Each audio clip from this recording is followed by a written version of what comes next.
ก็จะหมุนรอบอาศัยเกื้อกูลกันแต่ว่ามันจะมาจบลงตรงที่ศรัทธามันจะมาจบลงที่ศรัทธาแม้แต่พระพุทธเจ้าเมื่อมาอุบัติขึ้นในฝ่ายของวิริยาธิกะสาวกที่มีบุญวาสนาสัมพันธ์ด้วยกันเมื่อลงมาเจอพระพุทธเจ้าในส่วนของที่ท่านบำเพ็ญเพียรของวิริยาธิกะถามว่าบุคคลที่จะบรรลุธรรมเนี่ยต้องอาศัยความเพียรแต่ก็ต้องมีปัญญาและศรัทธาแต่ตัวปัญญาและศรัทธานี่มันเป็นตัวช่วยตัวสนับสนุนนะเพื่อให้ตัววิริยาเนี่ยมันมีกำลังมีกำลังฉะนั้นในปัจจุบันนี้พระพุทธเจ้าของเรานี่องค์ปัจจุบันนี้เนี่ยท่านได้มาบรรลุในฝ่ายของปัญญาธิกะเราจะต้องใช้ตัวปัญญาเป็นตัวนำและเป็นตัวนำตัวขับเคลื่อนอย่างที่ได้กล่าวไว้ว่าเมื่อเราออกบวชเนี่ยเราทิ้งผ้าแด่ผู้ครองเรือนเราทิ้งกายเป็นอยู่แบบผู้ครองเรือนขึ้นชื่อว่าเรามีปัญญาแล้วแต่เมื่อมีปัญญาแล้วเราก็ต้องสร้างศรัทธาศรัทธาในหลักธรรมคำสั่งสอนขององค์สมเด็จพระสัมมาสัมพุทธเจ้ามีความเชื่อมั่นว่าคำสอนของพระพุทธเจ้าเนี่ยสามารถนำพาให้เราออกจากวัฏสงสารนี้ได้มีศรัทธาในคำสอนแต่มีศรัทธาในคำสอนอย่างเดียวไม่สามารถที่จะนำพาให้เราพ้นทุกข์ได้เราต้องอาศัยความภาคเพียรพยายามอาศัยความภาคเพียรพยายามฝึกฝนอบรมเดินจงกรมนั่งสมาธิสร้างความเพียรไปเมื่อสร้างความเพียรไปสร้างความเพียรไปแสงสว่างแห่งปัญญามันจะปรากฏมันจะเกิดเนี่ยมันจะทำให้เราเห็นสิ่งต่างๆรอบรู้ในสิ่งต่างๆด้วยความภาคเพียรพยายามอย่างเช่นถ้าเราไม่มานั่งภาวนากันเช่นนี้ถ้าเราไม่มาเดินจาริกลงเช่นนี้เราก็จะไม่มีปัญญาในการที่จะเอาชนะบางสิ่งบางอย่างเราก็จะไม่รู้ว่าการเดินเนี่ยมันร้อนขนาดไหนมันหนาวขนาดไหนข้าวน้ำโภชนาอาหารเนี่ยได้มาอย่างไรเราไม่รู้หรอกเราไม่รู้แต่พอเรามาทำเช่นนี้เราก็จะรู้แล้วเราเข้าใจแล้วเราเข้าใจฉะนั้นเมื่อมีโอกาส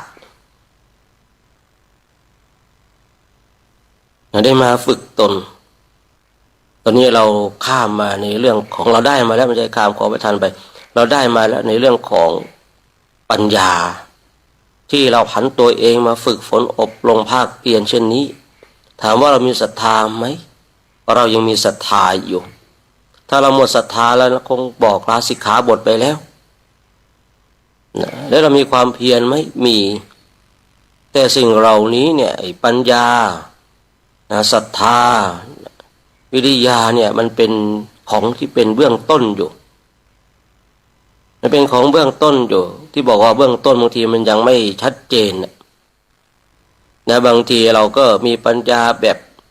แสงหิ่งห้อยบางคราวเราก็รอบรู้ในกองสังขารร่างกายสังขารของเราเป็นทุกข์เหลือเกินเวลามันเจ็บไข้ได้ป่วยแล้วเรากลับเข้าไปร่างกายสังขารเป็นทุกข์ทรมานมันเป็นรังของโลกเมื่อจิตของเราเป็นเช่นนี้ก็ขึ้นชื่อว่าปัญญาแต่ว่าตัวปัญญาตรงจุดนี้มันเกิดขึ้นปุ๊บพอเราหายเจ็บหายป่วยเราก็ประมาทเหมือนเดิมแล้วเราก็ประมาทเหมือนเดิมเนี่ยผมนึกว่าปัญญาของเราเหมือนกับแสงหิ่งห้อยพอเราเจ็บเราป่วยเป็นไข้ไม่สบายเราก็จะมาลำพันเห็นร่างกายของเราเป็นทุกข์ตรงจุดนี้ก็เป็นปัญญานั่นก็เป็นปัญญาเหมือนกันที่เรารอบรู้ในกองสังขารว่ามันเป็นทุกข์เนี่ยแต่มันมีกำลังไม่เพียงพอเมื่อมีกำลังไม่เพียงพอเมื่อร่างกายของเราก็สู่สภาวะปกติ ก่อนหน้านั้นเราเห็นว่าร่างกายของเราเป็นทุกข์เป็นรังของโลกแต่พอร่างกายของเราก็สู่สภาวะปกติมันประมาทอีกแล้วแต่มันประมาทอีกแล้วสังเกตดูได้นะไม่ว่าเขาไม่ว่าเราเวลาที่ร่างกายมันเจ็บมันป่วยโอ้ยร่างกายเนี่ยมันทุกข์เหลือเกินร่างกายเนี่ยเป็นรังของโลกเหลือเกินเราบ่นเราเพ้อเราวิไรรำพันกับการเจ็บไข้ได้ป่วยของเราแต่พอเราหายเจ็บไข้ได้ป่วยเรากลับประมาทนะเรากลับหลงไหลในกายนี้เนี่ยกายเนี่ยมันแหมสุขสบายแท้ไม่เจ็บไม่ป่วยสบายแท้มันไม่ใช่เป็นรังของโลกเมื่อก่อนเรามีความเข้าใจว่ากายนี้เป็นรังของโลกปัญญามันอับไปซะแล้วแสงแห่งปัญญามันเกิดขึ้นตอนที่เราประสบพบเจอกับสิ่งต่างๆอย่างที่ได้กล่าวไว้ในคราวที่เราเจ็บป่วยอย่างเนี้ยแต่พอเราหายจากการเจ็บป่วยเนี่ยเราเป็นผู้ที่อับปัญญากลับไปหลงไหลในร่างกายนี้พอเป็นของเรามันมีความสุขแท้มีความสุขแท้ไม่ได้เจ็บได้ป่วยเลยเนี่ยประมาทไปเนี่ยปัญญาที่เกิดขึ้นจากการที่เราเคยประสบการเจ็บป่วยมันหายไปณเวลานั้นที่เราปัญญาเกิดขึ้นเห็นตามความเป็นจริงนะแต่ว่ากำลังมันมีไม่เพียงพอจึงทำให้ปัญญาของเราที่มีอยู่นั้นมันหายไปทีนี้เมื่อปัญญามันหายไปปุ๊บเราก็มาหลงไหลในร่างกายนี้เราชอบในร่างกายนี้เราไม่เคยนึกถึงเลยไม่เคยคิดถึงไม่เคยพิจารณาเลยว่ากายนี้เป็นรังของโรคเป็นการเจ็บป่วยเจ็บไข้ได้ป่วยไม่เคยเพ้อรำพันว่าร่างกายเป็นทุกข์หนอเราไม่เคยเพ้อรำพันเลยเราจะเพ้อรำพันเฉพาะเราเจ็บเราป่วยเราไม่สบายเขาว่าณเวลานั้นปัญญามันอับปัญญามันขาดหายไปแล้วเราจะทำอย่างไรในฐานะผู้ที่ฝึกฝนอบรมเพื่อให้เกิดปัญญาญาณรอบรู้ในกองสังขารเพื่อที่จะออกจากกองทุกข์เราก็ต้องอาศัยอาศัยศรัทธาในการตั้งมั่นเชื่อมั่นถึงแม้ว่าบางคราวเราไม่ได้เจ็บไข้ได้ป่วยแต่เรามีสัญญาในการเจ็บไข้ได้ป่วยเรามีความเชื่อมั่นว่าไอ้การเจ็บป่วยพระพุทธเจ้าพระองค์ทรงตรัสไว้แล้วร่างกายเป็นทุกข์ร่างกายเป็นรังของโลกเราเชื่อมั่นเรามีความศรัทธาในคำสอนของพระพุทธเจ้าแล้วเราจะทำยังไงก็ต้องอาศัยความภาคเพียรพยายามฝึกฝนอบรมไปเมื่อเราฝึกฝนอบรมไปภาคเพียรพยายามไปตัวความภาคเพียรเนี่ยมันจะก่อให้เกิดปัญญาคนเนี้ยตัวปัญญาที่เราเห็นว่ากองสังขารของเราเป็นทุกข์เป็นรังของโลกครั้งแรกมันเห็นเพราะว่าเราเจ็บไข้ได้ป่วยแต่ถ้าเราฝึกฝนอบรมไปนะไม่รู้กี่ครั้งไม่รู้มันจะเกิดว่าเราเห็นตามความเป็นจริงแล้วนะก่อนหน้านั้นมันเห็นด้วยการที่เราเจ็บป่วยจริงๆเมื่อร่างกายของเราหายจากการเจ็บป่วยแล้วเราก็ทิ้งแล้วเราก็ไม่ใส่ใจสนใจแต่เมื่อเราสร้างความเพียรพยายามไปจนความเพียรนั้นเป็นหนุนตัวปัญญาคราวนี้เราก็จะเห็นและรอบรู้ในกองสังขารด้วยปัญญาญาณคราวนี้แหละเราทั้งหลายคราวนี้แหละโชคดีนาทีทองมาถึงบุคคลนั้นแหละโชคดีนาทีทองมาถึงบุคคลนั้นฟาดฟันทำลายกิเลสทั้งหลายเพราะอะไรเพราะปัญญาตรงนี้เป็นปัญญาที่เกิดจากการปฏิบัติเป็นปัญญาญาณเห็นตามความเป็นจริงรอบรู้ตามความเป็นจริงชัดเจนในสิ่งที่ว่าพระเจ้าทรงตรัสไว้ร่างกายมันเป็นรังของโลกเป็นทุกข์เห็นชัดเจนด้วยปัญญาถึงแม้ว่าณเวลานั้นเราไม่ได้เจ็บไม่ได้ป่วยแต่ตัวปัญญาเนี่ยมันจะเป็นเครื่องนำพาที่ทำให้เรารู้รอบรู้ที่ไหนรอบรู้ในกองสังขารของเราเองว่าเป็นเช่นไร การฝึกจิตของเรา เนี่ยฝึกฝนอบรมไปภาคเพียรพยายามไปนะมีสติมีสัมปชัญญะนะมีความภาคเพียรเนี่ยคือเราอย่าไปกังวลนะเวลานี้ผมรู้สึกว่าพระคุณเจ้าเราจะกังวลในการนั่งหลับ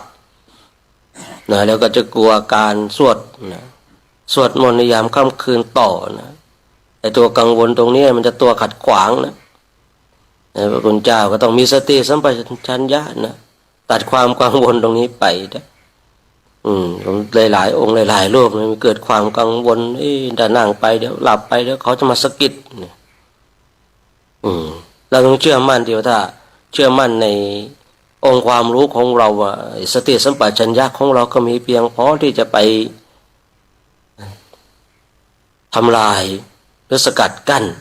ตัวความง่วงเหงาเหานอนศึกษามาแล้วนี่เรียนมาแล้วนี่เข้าใจมาแล้วนี่นะว่าเมื่อความง่วงเหงาเหานอนเกิดขึ้นมาทำยังไงเราต้องมีอุบายอย่างไรเนี่ยนั่งไปมันมีแต่ความกังวลเนี่ยมันพูดง่ายๆเนาะมันเสียเวลาเราท่านทั้งหลายคือนั่งไปเราต้องมีสติมีสัมปชัญญะจิตของเราต้องตั้งมั่นเนี่ยอาศัยความภาคเพียรทำบ่อยๆย้ำบ่อยๆเตือนบ่อยๆถ้าเราออกจากกองทุกข์จริงๆนะแต่ถ้าเราไม่อยากออกจากกองทุกข์ก็ว่ามันไปไอ้ตรงนี้ว่ากันไม่ได้เนี่ยเพราะว่าเราตั้งจิตไว้ผิดนี่เมื่อเราตั้งจิตไว้ผิดเนี่ยการดำเนินชีวิตก็ผิดไปด้วย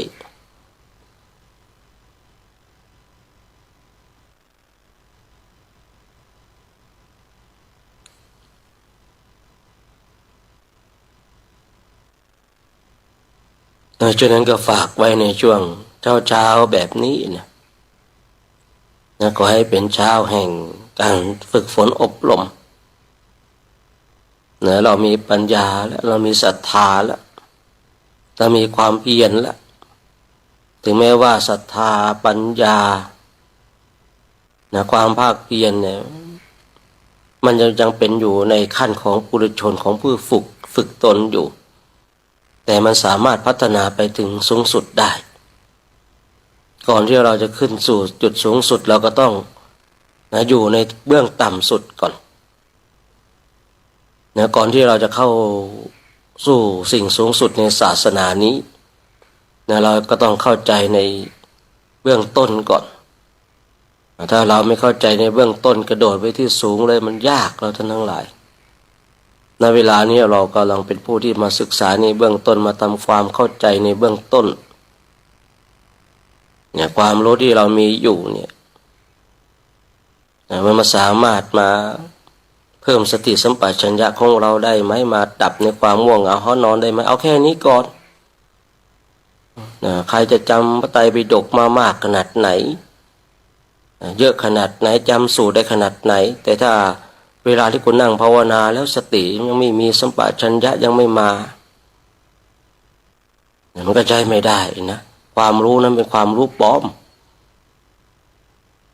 ไม่ใช่ความรู้จริงแต่ว่าถึงแม้ว่าเราอ่านในพระไตรปิฎกจำมาเป็นของจริงแต่ความรู้ของเราเป็นความรู้ปลอมธรรมะของเจ้าเป็นของจริงแต่ความรู้ที่เราศึกษามันเป็นของปลอมไม่ใช่ของจริงแต่ถ้าเป็นของจริงมันต้องทำให้เราเนี่ยฝึกฝนอบรมเอาแค่ในเบื้องต้นก่อนในสติสัมปชัญญะเนี่ยแต่ถ้าเราเรียนมาฝึกษามาถูกทางแล้วเนี่ยสติสัมปชัญญะไปไหนหรอกเราท่านทั้งหลายอันนี้คือหลักเกณฑ์ให้ที่เราจะมาพิจารณาตัวเองง่ายๆกันหลงตัวเองในการที่จะทำให้ตนเองมีทิฏฐิมานะว่าฉันศึกษามามากฉันจำมาเยอะอันนี้คือให้เรามาพิจารณาที่ว่าพูดเช่นนี้เพื่อการให้พระคุณเจ้าของเราเนี่ยที่ศึกษามาเยอะเกิดทิฏฐิเกิดมานะเพียงแต่สติสัมปชัญญะนั่งภาวนายังทำไม่ได้ความรู้ปลอมเวลาภาคเพียรการปฏิบัติที่ผมเคยคุยว่าโละสัญญาทิ้งเสียไอ้สัญญาของคุณที่คุณมีอยู่ไม่เอื้อต่อการปฏิบัติเลยสัญญาที่คุณมีอยู่ไม่ใช่เอื้อต่อการปฏิบัติไม่ได้อยากให้จิตของมีสมาธิเลย สัญญาที่คุณมีอยู่มันยังใช้ไม่ได้มันปราบทิฏฐิปราบมานะปราบความง่วงเหงาเฮานอนไม่ได้เพิ่มพูนสติสัมปชัญญะของเราไม่ได้นะโลดสัญญาทิ้งโลดสัญญาทิ้งผมโลดสัญญาทิ้งแล้วผมปฏิบัติแล้วสบายเข้าใจเข้าใจเลยบางทีบางอย่างเนี่ยสภาวะธรรมสภาวะจิตเราคิดว่าเราอ่านมาเช่นนี้แต่พอเราเจอในสภาวะธรรมสภาวะจิตที่เกิดจากการปฏิบัตินะแต่เราก็ไม่ก้าวล่วงนะก้าวล่วงในเรื่องของตำราหรือว่าปริยัตินะแต่คืออยากให้เราท่านทั้งหลายในเวลาเข้าสู่ภาคของการปฏิบัติเนี่ยคือเราวางสัญญาไว้ก่อนนะให้จิตของเราเนี่ยเข้าสู่ภาคของการฝึกฝนอบรมอย่างแท้จริงนะ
การ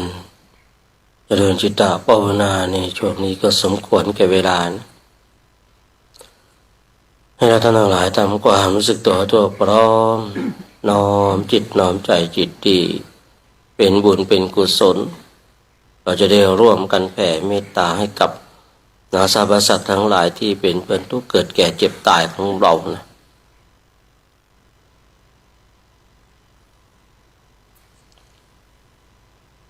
สัพเพสัตตาอาเวราโหนตุขอสรรพสัตว์ทั้งหลายทั้งปวงที่เป็นเพื่อนทุกข์เกิดแก่เจ็บตายด้วยกันทั้งหมดทั้งสิ้นจงเป็นสุขเถิดอย่าได้มีเวรต่อกันและกันเลยอาปายาปาชาโหนตุจงเป็นสุขเถิดอย่าได้บาดเบียดเบียนซึ่งกันและกันเลยอานิคาโหนตุจงเป็นสุขเถิดอย่าได้ความทุกข์กายทุกข์ใจเลยสุขีอาตานังปริหารันตุจงมีความสุขกายสุขใจรักษาตนให้รอดพ้นจากทุกโทษเวรภัยอันตรายทั้งปวงจงทุกตัวหน้าเถิดตาตังปุญญาภารังไมหังสัพทาคีบาวันตุเตขอสรรพสัตว์ทั้งหลายทั้งปวงเหล่านั้นจงเป็นผู้มีส่วนได้เสวยผลบุญที่ข้าพเจ้าทั้งหลายได้บำเพ็ญแล้วนี้เถิด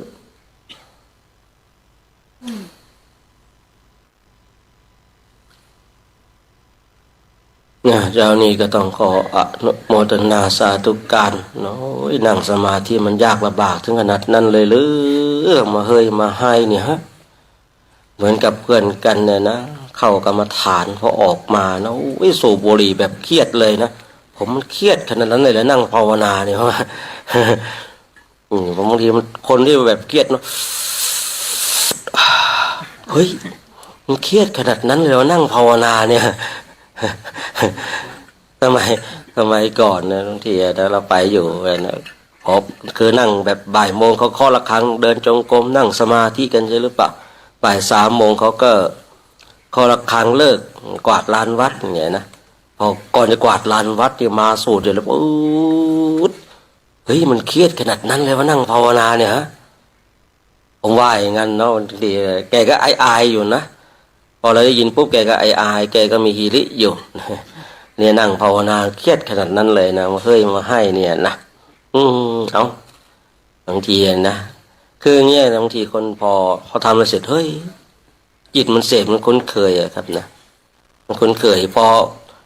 ออกปุ๊บมันจะเฮ้ยอย่างเงี้ยทุกคนถ้าใครทำสัก3-4 ครั้งเนี่ยมันจะเป็นอย่างเงี้ยเป็นอย่างเงี้ยเป็นปกติของคนที่สร้างความคุ้นเคยให้กับจิตของตนเองแต่บางทีเนี่ยบางคนที่สูบบุหรี่นะบางคนนะบูชาไฟเนี่ยเลิกไปเนี่ยไปเอาแล้วไปแล้วได้เวลาจิตมันคุ้นอย่างนั้นครับมันจะวิ่งไปหาครับจะวิ่งไปหาสิ่งนั้นฉะนั้นก็ในอยู่ด้วยกันมันก็ต้องพูดกันนะตราบใดยังอยู่ด้วยกันอยู่นู้นนะ31 มีนานะครับนะจะหมดภาระนอกจากท่านทั้งหลายหนีไปซะก่อนนะคืออยู่ด้วยกันเนี่ยผมก็มาพูดอย่างนี้นะทำหน้าที่ไปแต่ถ้าพอท่านทั้งหลายกลับไปวัดของตนเองท่านทั้งหลายจะไปกินเหล้าเมายายังไงก็เอาเต็มที่เลยครับผมนี่เกี่ยวกับผมนะนี่เกี่ยวกับผมคุณท่านจะศึกท่านจะไปแก้ผ้าวิ่งรอบวัดท่านจะไปขึ้นต้นไม้แสดงหุยให้เต็มที่เลยครับไม่เกี่ยวกับผมนะครับแต่มาอย่างนี้อาจารย์ไม่บอกเหรอโยมบอกแล้วทำไมอ่ะท่านไม่ฟังอาจารย์ไม่สอนเหรอสอนแล้วบอกแล้วนี่ผมไม่วันหนึ่งผมก็ต้องมาแบบนี้นะบางทีเห็นพระคุณเขาเห็นพระคุณเจ้ากันนะอาจารย์ทำไมพระนั่งหลับแล้วเขามีบุญทำไมพระส่งเสียงดังเฮ้ยล่ะอ๋อท่านกำลังเครียดว่าท่านจะอยู่ต่อหรือจะไปผมก็ต้องว่าแบบนี้วันหนึ่งเนี่ยผมโอ้โหพระเจ้าตอบปัญหาเทวดาผมต้องมาตอบปัญหาคนทั้งหลายนะครับ คือเขาไม่ได้ว่าพวกท่านนะนี่ครับแต่ถ้าหลวงพ่อมานู่นเขาว่าหลวงพ่อนะตอนนี้หลวงพ่อไม่มาเขานี่เขาว่าผมครับอาจารย์ทำไมพระส่งเสียงดังเฮ้ยอ่ะนะบางทีเมื่อก่อนนะโยมเขาเกิดเป็นปกติของคนบางทีเขาก็สร้างมาอย่างนั้นเขาคืออยู่วัดเขาอาจจะขึ้นต้นไม้แล้วเขาก็เฮ้ยบนต้นไม้ก็ได้เนาะพออย่างนี้เขาก็เลยคุ้นเคยอะโยมไม่ใส่ใจนะไอ้คนมันนะเอาพระอาจารย์ทำไมพระนั่งหลับอ่ะคนมีบุญให้โยมเป็นแบบนี้แหละนะโยมนอนหลับหรือเปล่าเนี่ยโยมนอนไม่ค่อยหลับเลยนั่นไงมานั่งภาวนาสิมาดูพระนั่งหลับเนี่ยนะนี่ไปบางทีนะครับโอ้หลายเรื่องหลายประการเยอะมากๆดังนั้นบางทีเนี่ยเขาไม่ได้ด่าพวกคุณนะนี่ด่าโชคนี่เนี่ย แล้วว่าโชคอาจารย์ไม่สอนเลยนะสอนแล้วบอกแล้วโยมบอกแล้วนะบอกแล้วนะแต่ว่ายังไงบางทีเนาะก็เข้าใจอยู่นะก็เข้าใจอยู่บางคนเขาก็อยากจะคือบางอย่างนี่ผมก็แก้ตัวให้พระนะครับแต่บางอย่างผมก็เห็นตามที่โยมเขาว่านะคือต้องดูว่าในสิ่งนั้นเป็นอะไรยังไงคือบางอย่างผมก็แก้ตัวบางทีนะโยมเขาเห็นพระสูบบุหรี่นะมันก็มาฟ้องอาจารย์ทำไมพระสูบบุหรี่โอ้นี่แหละผู้เผาผลาญกิเลสโยมเขาเป็นห่วงลูกหลานโยมเนี่ยเขาพยายามที่จะกว้านซื้อให้หมดเลยนะเขากลัวลูกหลานโยมจะลำบากก็ดีนะเขาเลยสูบใหญ่เลยเนี่ยพระเป็นผู้เผากิเลสเผาคนใหญ่เลยนะห้องน้ำที่เหม็นนี่ไปสูบในห้องน้ำกันนะเข้าห้องน้ำบางทีแม่ไม่โอเลยนะผมว่าบางทีโยมเขาก็บางทีเขาเห็นนะครับเนาะคือบางสมัยก่อนเขาก็ยังรับแล้วคนที่ว่าเขาโอ้ยหลวงปู่แหวนยังสูบเลยแน่พอคนเรามาจะเอาอ้างคนนั้นเอาจะเอาอ้างสิ่งที่ถูกกิเลสของตัวเองอ้างครูบาอาจารย์คุณทำได้อย่างปู่แหวนหรือเปล่าวะคุณมีคุณธรรมเท่าหลวงปู่แหวนหรือเปล่าวะเอาหอบไปดินะไปนั่งบนเมฆให้ทหารให้เรือก็ดูหน่อยดิโอ้ยนะแค่นั่งยังหลับเลยอาจารย์เนี่ยจะไปหอบให้ยังไงเนี่ยหลวงปู่แหวนเนี่ยโอ้โหสุดว่าชอบอ่านปฏิปทาของครูบาอาจารย์น้องคือเราอ่านแล้วบางทีเนี่ยพึกเหิมครับพึกเหิมอ่านบางทีอย่าไป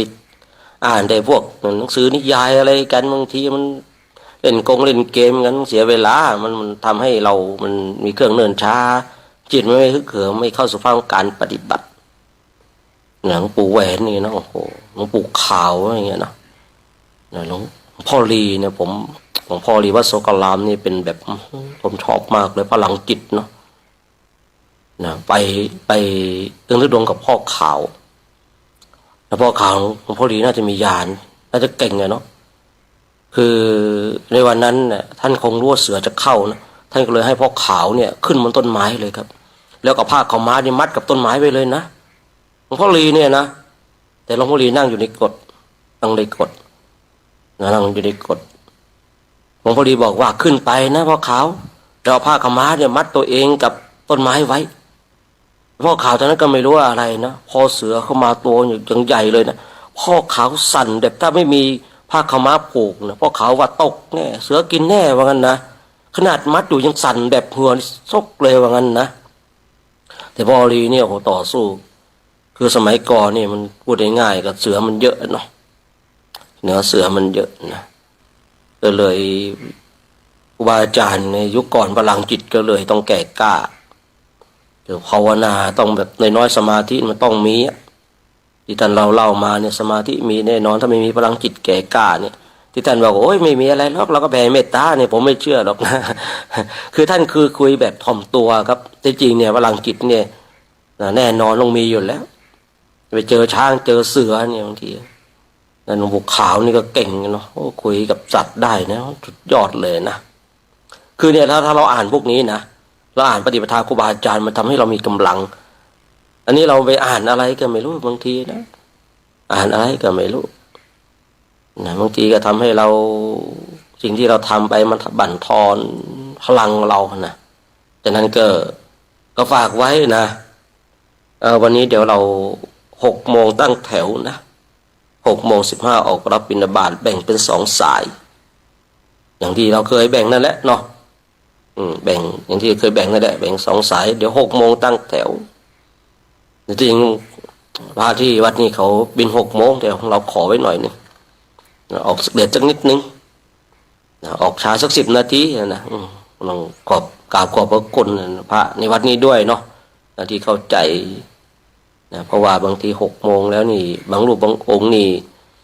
ถ้ายังไม่สว่างเนี่ยว่าต้องพกผ้าสังฆาติผ้าครองไปด้วยเนาะเพราะว่าพระไตรเนี่ยไตร3 ผืนผ้าอธิษฐานของเราผ้าครองของเรานี่ต้องเอาไปแต่ถ้าใครมีอานิสงส์ของกฐินก็ดีหน่อยนะฉะนั้นก็ฝากไว้ก็แล้วกันเนาะวันนี้6 โมงตั้งแถวแล้วก็แบ่งเป็น2 สายนะครับผมตามนี้เดี๋ยวเรากราบพระพร้อมกัน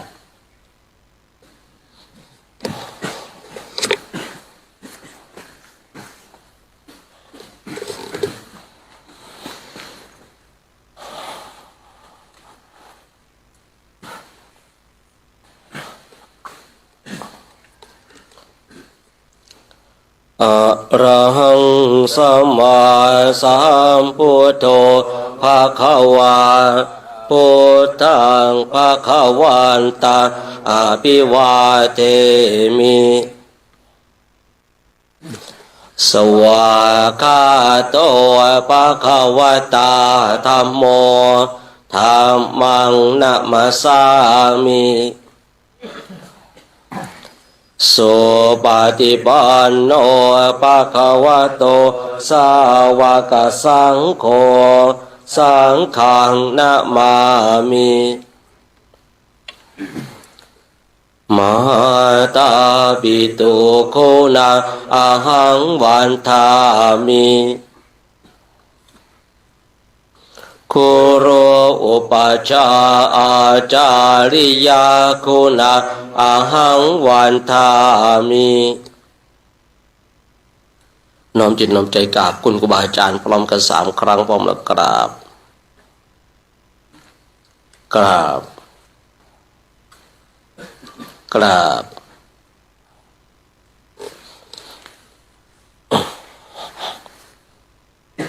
ภิกษุสงฆ์กราบพระอาจารย์โชคพร้อมกันอีก3 ครั้งพร้อมกันแล้วครับครับครับสาธุนะ